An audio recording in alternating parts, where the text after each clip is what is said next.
I think after the foundations that were built last season, I don't think you deserve that. And like I say, I hope you get taken to the cleaners on the weekend. But after that, all the best for the rest of the season. I honestly mean that, because I don't think your fan base deserves to have all the good work that the club did last season undone by an absolutely dreadful managerial appointment.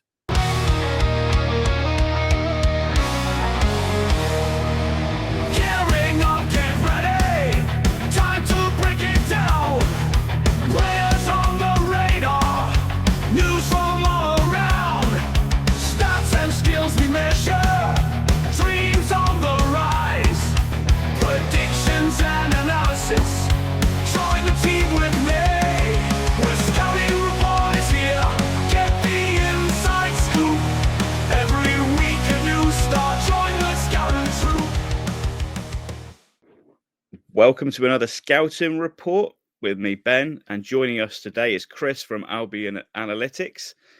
Chris, do you want to... Sorry, mate. Albion Analysis. I did this on the last pod, didn't I? Don't worry about it. I always get the hashtags and the ats the wrong way around with you guys. Do you want to plug yourself, the pod, and the associates before we get started? Yeah, no, mate. It's Albion Analysis Pod, wherever you get your pods from. We don't do preview pods, so don't go searching for sort of pre-game Plymouth content. But if you do want a bit of that, there is there's always written content on our Substack. The wonderful Aaron will be putting together an opposition view as well for us, so that will be there on the Substack if you want to have a look. And there's a no commitment 1 week free trial, which is very useful for opposition fans who want to read what we're saying about us and then never come back again. So take a look at the Substack, just search Albion Analysis, find the pod. There'll be a post-match pod. Again, search Albion Analysis, and we're on X at Albion Analysis. A little bit of consistency there, really, in the tags. Brilliant. Thank you, mate. Chris joined us earlier in the season before the trip up to the Hawthorns. We were praising Alex Mowat, the both of us, and how he goes under the radar as one of the best midfielders in the division. He's making us both look very clever at the moment, I feel. And also discussed how Carlos Corberán is probably pound for pound the best manager in the league. He is no longer with you, and you have another championship stalwart in place now. How are things going under the new Mogger regime? Well, I mean, it's only been 2 games, in all fairness, and I mean, I was listening to Not the Top 20 on my way back, and from the gym the other day, little flex there, and they were talking about Plymouth, and they said that somebody on their sort of Substack community had said that your manager had more games than training sessions, and the same is. Although it's not quite the same is true of Tony Mowbray, it's not a million miles off. You know, he's had I think he had 1 training session before Middlesbrough, and then he had 2 training sessions, and then we played Pompey. So it's kind of hard to judge, really, because you know, when you've played 2 games and had 3 training sessions, what the heck can you really take away from that? But that being said, I mean, I think the Middlesbrough game you have to kind of take in isolation, because, like I say, he came in on the Monday and he played on the Tuesday. You know, how much can you really get across? And we weren't good at Middlesbrough, but we also went to a very, very good side who I would argue Middlesbrough I described on Gab Sutton's pod as the definition of inconsistency. But I would say at the top end of their scale, they're up there with Leeds as the best team in the division when they're at their best. They're just not at their best anywhere near enough. And we unfortunately caught them on a really, really good day where they really went for us. Their shots from distance were flying in, and you know, we kind of, although the score was only 2-0, we really got took to the cleaners. And to be honest, we're a little bit lucky to get out the northeast with just that 2-goal defeat. But you don't read too much into that. And then he's had a couple of days with the players ahead of the Pompey game. We start really slowly against Portsmouth for sort of like 15, 20 minutes. And then an Alex Mowat shot goes in the back of the net, which the keeper should save. And from there, we just never looked back. And we just absolutely destroyed them. To be honest with you, we went for them big style, which is something we didn't really do under Corbran. We kind of under Corbran we get 2-0 up, and we and the foot would come off the gas a little bit, but there was a real sort of attitude of let them have it. Let's put this game out of sight. We scored 4 goals in the first half. We could have scored more. We added another one in the second half. Again, we should have added more. Tom Fellows has missed a one-on-one. So yeah, I think the signs are good, but you've also got to take into account that in the 2 games, he's lost to a very, very good side, and he's beaten an extremely poor side, who, by the way, made 5 changes ahead of the game against Millwall, which frankly now looks like a terrible decision as well, given that result. There was very much an eye on Tuesday night from Portsmouth, and so I think it's the old adage of you don't get too low with the lows and you don't get too high with the highs. I don't think you can massively read an incredible amount into Middlesbrough, and I think Portsmouth was a very, very promising sign, but equally that is probably one of the weakest opponents, given the fact they made 5 changes, given that their away record is so terrible, that we will probably face at the Hawthorns this season. Helps if You're I on mute, unmute. mate. Yeah, helps if I unmute. It's easy, isn't it, to draw too much conclusion. It's easy to look at that battering and say, oh, well, Mogga's got them playing a more attractive style of football. And it's like you say, it's sometimes just a case of circumstance. For example, we went away to Sunderland and got a draw, scored 40% of our away goals all season against Sunderland. And Sunderland fans were saying, oh, it's just not good enough. We weren't fast enough. We weren't intense enough. But actually, the manager sort of finally, after some really awful, horrendous games of trying to get his tactics and style implemented on the team, might have just got it to start clicking. It might, think credit should go a little bit to Argyle rather than Sunderland were just absolutely appalling. And so context means a lot. And when you've got such a small sample size, it's hard to draw any conclusions. I think a lot of Argyle fans and maybe have seen that 5-1 and thought, oh no, all of a sudden they've gone from sort of defensive Corberan style, nick a 1-0 win to all of a sudden there's going to be free flowing and attacking football. That's not necessarily the case, is it? Like you say, it's no, but there is a bit of that though. We were much quicker back to front. We got our defenders playing early diagonal balls either into the strikers or into the wide men. We're kind of like we seem to be missing out that extra pass a little bit more than we were under Corbran. As I say, there was an element of kind of taking the foot off the gas under Corbran at sort of like at 2-0, and well, not foot off the gas because that's unfair. That suggests players relax, but in terms of looking for the 3rd or the 4th goal, it just didn't really happen. We never scored 5 goals under Corbran. We very rarely scored more than 2.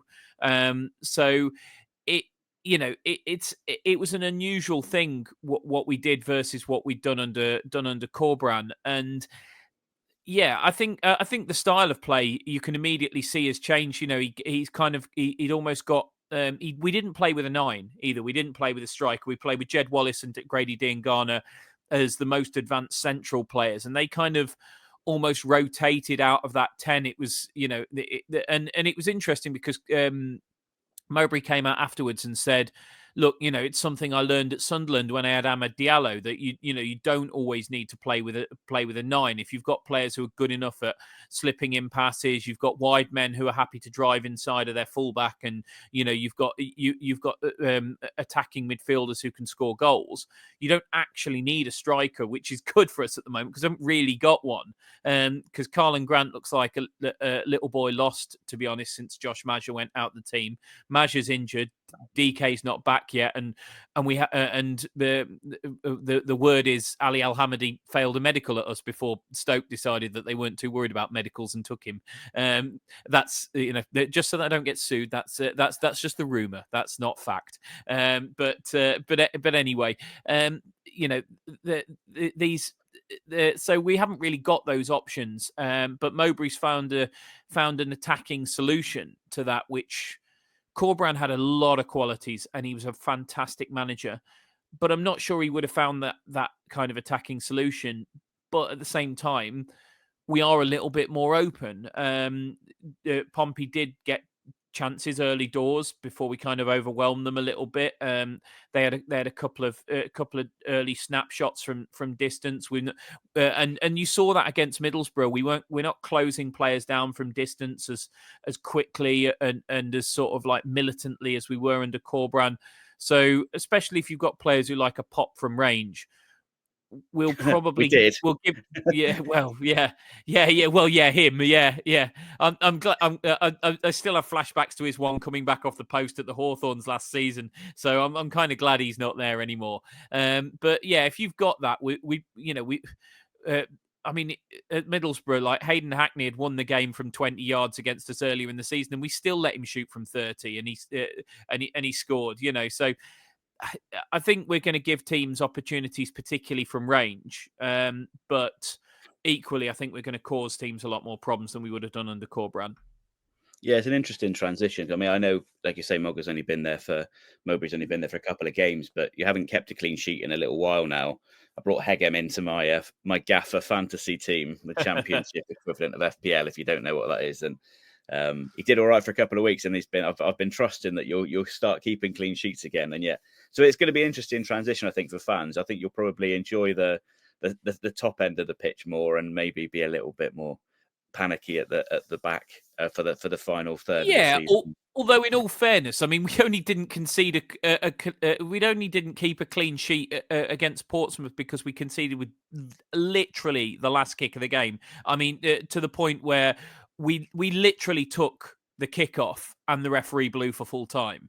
So I mean, I wouldn't say, there's points where there's points where you sort of say, oh, we are dodgy at the back. We keep conceding goals even if we're scoring them. And Middlesbrough even then was Hayden Hackney's from 30 yards, Ben Doak's from sort of 20, and an absolute worldie from Ben Doak. I And on don't another I day don't they know. don't go. Yeah. Yeah, well, or another team. I mean, Ben Doak's far too good for this division. Like, I don't think anyone can deny that. And like, I'm not sure. Possibly outside of maybe Leeds and maybe Sheffield United, that there's another team in the division that even has a player as good as Ben Doak. So I don't think you even play that player every week, and yeah, and like I say, it to switch off and concede a goal in the 93rd minute when you're 5-0 up is. I don't really, and you've made all your changes and you've rested all your sort of best players, because why wouldn't you? I don't think it's necessarily setting alarm bells ringing about how is your defense. I think it's just, how often do you see that a team's 5-6-0 up in a game, and they just let the opposition get one because they've relaxed, they know the game's won, and also teams in that position generally take the opportunity to take a lot of their best players off and rest them. Yeah. Yeah, for sure. It's interesting you mentioned about the adaptation up front. I think you'd have probably needed to find an adaptation, as you said, because of injuries and form. But it's good, rather than it being a makeshift, it seems that it's designed by Mowbray. And that's a Yeah. worry for us, I think, if we start sort of pay attention to the game specifically. We've got a makeshift back line at the moment. If we're going to play a back three, and Kornel Zuc, our Hungarian centre back, isn't fit, we're going to be using our recently loaned left wing back at left centre back yet again in a back three, one imagines. So there's plenty of option, plenty of potential for you to be pulling our back line around and out of shape, creating spaces. So what are your thoughts for this game? Obviously, we're bottom of the table, and deservedly so. I know every team sort of sees those games and thinks, well, this is going to be typical, insert my team here, to go away and lose that game. But, it looks like automatics are out of the question, and it's going to be Yeah. it looks like it's going to be, can you stay ahead? Can you tread water at the very worst and stay ahead of the pack? Do you think this is a game you kind of have to win, and do you expect to? No. In terms of have to win, no, I mean, look, with the best will in the world, we're recording this in the last days of January. There's no must win games, especially in the Championship at this period of time. I said before, like Middlesbrough, the definition of inconsistency. But I could go down that Championship table and just sort of like just find you team after team that are just an absolute ackerbuster. It like Watford, first yeah. one that comes to mind. Blackburn are still seventh and have been terrible for weeks. Bristol City, just when you think they're awful, they're great. Norwich have a couple of bad results and then win 5-1. Coventry, you think they're going to the dogs under Lampard and then they win 2 on the bounce. Like, it's the Championship. There's no must win games. We're currently 2 points clear of Blackburn in fifth. If we were to lose to you at the weekend and drop outside of the playoffs by a point, we could be back in it by the week after. It's the Championship. Like there isn't must win games until you get into sort of like April, really, to be honest with you. Like, I mean, and to be honest, if you're so far adrift that you do have must-win games in January, February, and March, you're probably screwed anyway. I was going to say I'll be delighted if we've got must-win games in April. To be honest, that would be an uptick. Yeah, but you say that. I mean, you're what? You're 5 points off. You're 5 points off Derby. That's a week. You're 7 points off Portsmouth. That's a week in the Championship. Potentially, yeah. Genuinely. I mean, like, how, I mean, I'm not telling you anything you don't know here, because you've done this before. Like, I mean, everyone thought you were screwed going into that Leicester game, and then look what happened. The Sheffield Wednesday were dead in the water, and then pick up 12 points from 4 games and wallop. They're right back in it, and that's the thing with the Championship. Like, nobody's. I mean, the top 4 probably are quite a lot better than everybody else this season, as was the case last season. But once you get beyond that, really, nobody's absolutely awful and nobody's absolutely brilliant. I mean, there's 5 points separating 5th to 11th, for crying out loud. There's a slip of paper between all of us, really. So I don't view going to Plymouth as a must-win game by any stretch of the imagination. It is, our away record hasn't been great, and it will have to be viewed as an opportunity to get points on the road, because you are bottom of the league, and you look at the league table, and if you went to yourselves, Luton, Derby, less so Portsmouth because they've won 4 on the spin at home, Stoke, teams like this that are struggling at the moment, you would have to look at them and say, yeah, I'd like 3 points there, and especially when you've been really, really poor in your last couple of home games. Taken to the absolute cleaners by Burnley, and from what I gather, you got a 1-0 battering against QPR. So I don't. I think you have to view every game in the Championship as anyone can beat anyone, and your result at Sunderland shows what this division can be. Because I mean, I don't think I think you probably broke a lot of Ackers last weekend with that last minute equaliser. I don't think there was many people throwing their money at Plymouth for that game, but that's how this division can be. And also, when you're not one of those top 4 sides, you look at people's records and you say, well, okay, Albion have won 10, but they've actually drawn 14. They've drawn more than we've won. I mean, okay, we've only lost 5. We don't lose a lot of games, but and other teams up there. I mean, like, as I say, Blackburn are in 7th, and yet they've only won 1 more game than they've lost. Watford in 9th have won 12, lost 12. These teams are not consistent. We're not consistent. Now, we're not consistent in the sense that we draw a lot of games that we probably should win, rather than teams like Watford and Middlesbrough and Blackburn that win one, lose one. Yeah.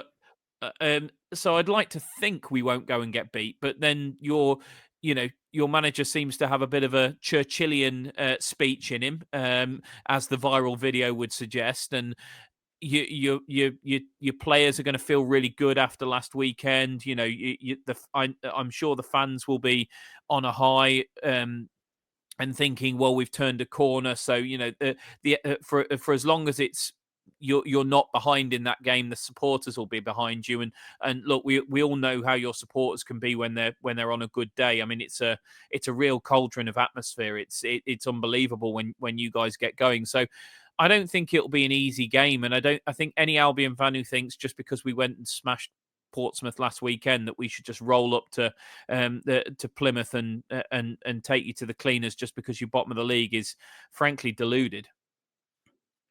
That's nice to know. It's kind of you.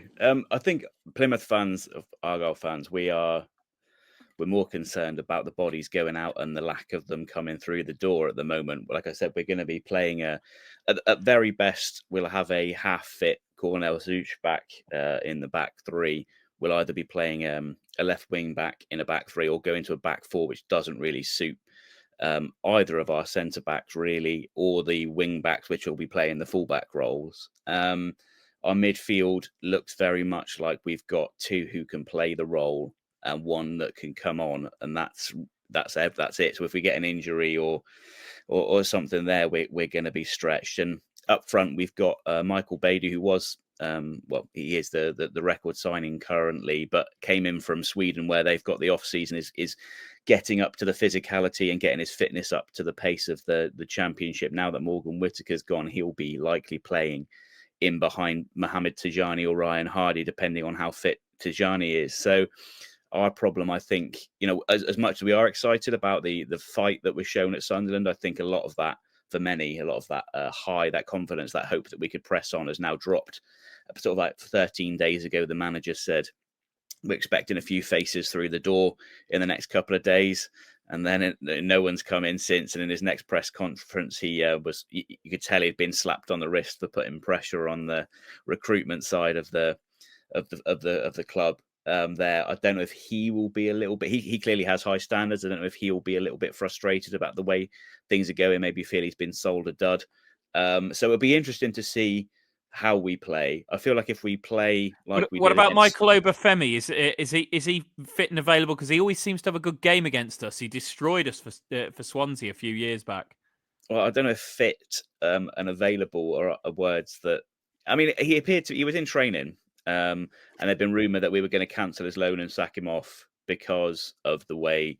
The rumours about attitude. It is rumour. Like I say, he does seem to have been in training, but there's sort of rumour that he wasn't always giving everything in training, or even turning up on time, or even turning up at all.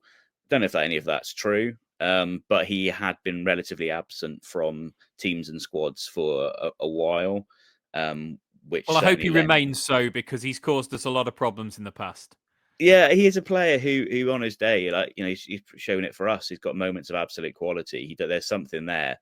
But as you're well aware, it's more than natural ability is required to be a good player, isn't it? So yeah, I'm not trying. I don't know whether I credit those rumours or not, but it is true that he's not been around the squads for a while, even though he's been there and in training. It looks like we're sending back Ibrahim Sissoko to Toulouse. There's rumours that they weren't quite happy with the way we dealt with his rehabilitation from injury. Maybe we say he's got an attitude problem, inverted commas. He doesn't like the way things are done here, maybe. All a bit weird. I mean, he's always seemed happy. He was warming up in the QPR game. He was bantering with the other players and seemed at home. So it's always hard to know quite how much of things are exaggerated, how much truth is there, a grain of truth in some of this or not. So we are a club in turmoil at the moment, and all of these kind of say rumor, but also sort of unknown quantities. Obafemi's in the building, but he's never in the squad, etc. All these kind of these situations sort of don't point to a unified club as we were, say, 18 months ago, where it seemed like, we were on the up, on the rise. It seems like things are fractured. And so we have no idea really what to expect on Saturday. It could be that we turn up and play like we did versus Sunderland and give you a really good game. It could be that we turn up and play like we did against Burnley, which is frankly the worst half of football, I think, in living memory. And there's, even this season, there's been some contenders. We got walloped by the biggest XG difference in Championship history on the very first day of the season. So there's been a lot of contenders this year for awful 45 minutes. But yeah, it's a very, very weird situation. Obviously, you don't want to be coming down with that sort of uncertainty hanging over the club. You'd even rather know, I suspect you'd probably rather we be in a good vein of form and you know what you're facing, and then you can deal with a known quantity better maybe than an unknown quantity when we don't even know what our shape is going to be and our selection's likely to be. But then, having said that, playing a team in a moment of uncertainty can also be an advantage too, because you know what you're doing, and I think Mowbray will have you well drilled. So with that in mind, what do you think of how the game's going to pan out, and a prediction, Chris? I mean, it's always tricky, isn't it? Because as you say, you don't quite know what Plymouth is going to turn up. Have you turned a corner, or on last weekend, or was that just an off day for Sunderland and you nicked a late goal? It's difficult to know. I don't think it will be. I don't see us showing up and 5-0ing you like Burnley did. I think the first goal is going to be really, really important, because I think if we get it, and we get it relatively early, I think you could crumble, because I think all that positivity from Sunderland just melts away in that moment. I think the fans turn a little bit, and I think all of the sort of quality mindset that will have been built up from that, and all of the belief just disappears. And equally, you concede an early goal against us, and we're a side that scored 5 last weekend. So we'll be right up for it and believe we can get another and another. But if you get the first goal, or if you keep it to 0-0 for sort of like half an hour, I think you'll massively grow into the game. And I think that's probably the slightly more likely scenario, just because we haven't got tons and tons and tons of firepower. So look, I've got to believe that we can go to bottom of the table and win, but that's not disrespecting you, because it's just purely stating your league position. Because I actually think that. I think there's more in this squad than it showed this season, because I couldn't for the life of me get my head around any logic around appointing Rooney in the summer. I thought you were. It was like you were begging to get relegated, doing that after how badly it had gone at Blues. I couldn't get my head around anybody giving him a job, and I thought you were crazy, let alone another championship job. It was beyond daft for me. And look, as we've said, the new manager really hasn't had time to sort of put his stamp on this squad. So I actually think you probably are a better team than you've showed this season. I just think you've been held back by an appalling managerial appointment. And that's probably fractured the squad, because there'll have been players who'll be sick of him and don't want to play for him, and there'll be other lads who will be very much like, look, he might be bad at his job, but let's, we're here to do a job for the shirt. Let's crack on, and that can cause factions in the dressing room and stuff like that. So I think it's more the decisions above you than the quality of the squad that's held you back this season. And I think if you have turned a corner, you'll become a tricky opponent. I'll say that Albion. I can't predict us to keep a clean sheet. I'll say Albion will win it 3-1. But if you get the first goal, I equally wouldn't be even remotely surprised if you put in one of those like real proper backs to the wall kind of like blood and thunder type performances, and actually went and saw it out 1-0 or something like that, because I just think the first goal is massive. I think if we get it, I think we'll win, and we'll probably win comfortably. I think if you get it, I think you'll have something to hang on to, and it will be so tough for us. Yeah, I think you're quite perceptive there on the squad issues and things. I do think there is definitely been some of that I don't necessarily think there's been factions, but I do think there's some players who've been dissatisfied. I do think there's been others that have called out the effort of some of the other players who are obviously, I don't say dissatisfied, but maybe sort of like dissuaded's not the word. What's the word I'm looking for? But sort of like depressed about the situation. They've Yeah. disaffected. That's the word I'm looking for.